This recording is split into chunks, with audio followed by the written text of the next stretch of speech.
Today's Mass readings. September 11, 2020. Friday of the 23rd week in Ordinary Time.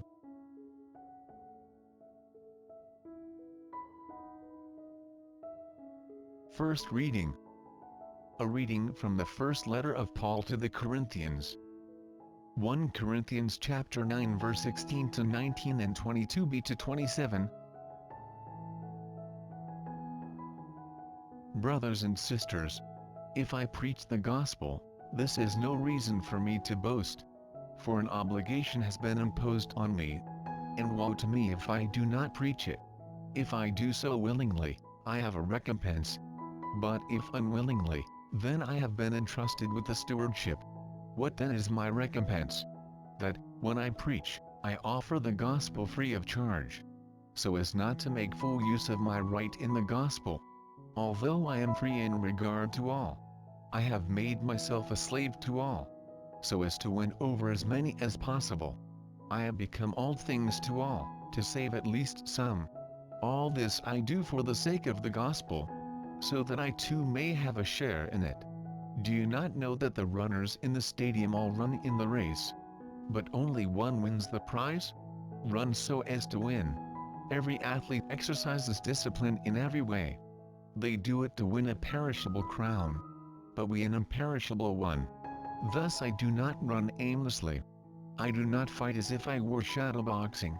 No, I drive my body and train it, for fear that, after having preached to others, I myself should be disqualified. The word of the Lord. Responsorial Psalm. Psalms chapter 84 verse 3 to 6 and 12. Let our response be, how lovely is your dwelling place, Lord, mighty God. My soul yearns and pines for the courts of the Lord. My heart and my flesh cry out for the living God. How lovely is your dwelling place, Lord, mighty God. Even the sparrow finds a home, and the swallow a nest, in which she puts her young. Your altars, O Lord of hosts, my King and my God.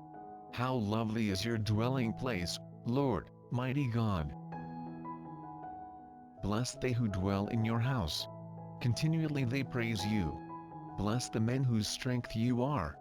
Their hearts are set upon the pilgrimage. How lovely is your dwelling place, Lord, mighty God. For a sun and a shield is the Lord God. Grace and glory he bestows. The Lord withholds no good thing from those who walk in sincerity. How lovely is your dwelling place, Lord, mighty God. Gospel reading. A reading from the Holy Gospel according to Luke. Luke chapter 6 verse 39 to 42. Jesus told his disciples a parable. Can a blind person guide a blind person? Will not both fall into a pit? No disciple is superior to the teacher, but when fully trained, every disciple will be like his teacher. Why do you notice the splinter in your brother's eye, but do not perceive the wooden beam in your own? How can you say to your brother, Brother, let me remove that splinter in your eye, when you do not even notice the wooden beam in your own eye? You hypocrite! Remove the wooden beam from your eye first. Then you will see clearly to remove the splinter in your brother's eye. The Gospel of the Lord. Before we proceed with the video, don't forget to like the video and subscribe to our channel. Also, please hit the notification bell, so you won't miss out when we release new videos. Feel free to share your comments, suggestions, and reflections at the comments section down below. Thank you and God bless. Now, let's proceed with the video.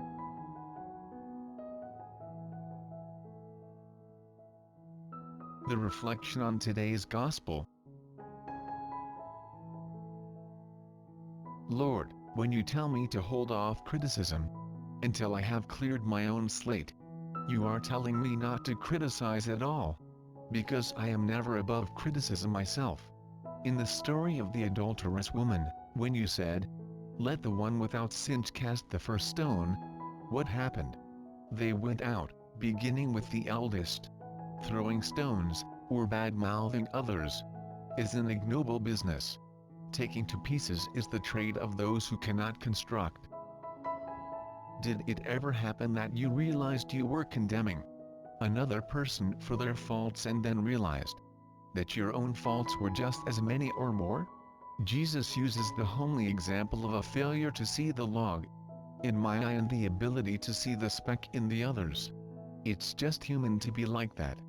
The ability to recognize personal shortcomings can be a grace of prayer. Maybe Jesus looked at somebody trying to take the speck out of the eye, or watched blind people leading each other. Everyday examples reminded him of life situations, of ways to speak his message. He looked around him and saw everywhere reminders of God, of life to the full. He spoke from the ordinary. Watch today for the love of God and the call of God in ordinary events and interchanges.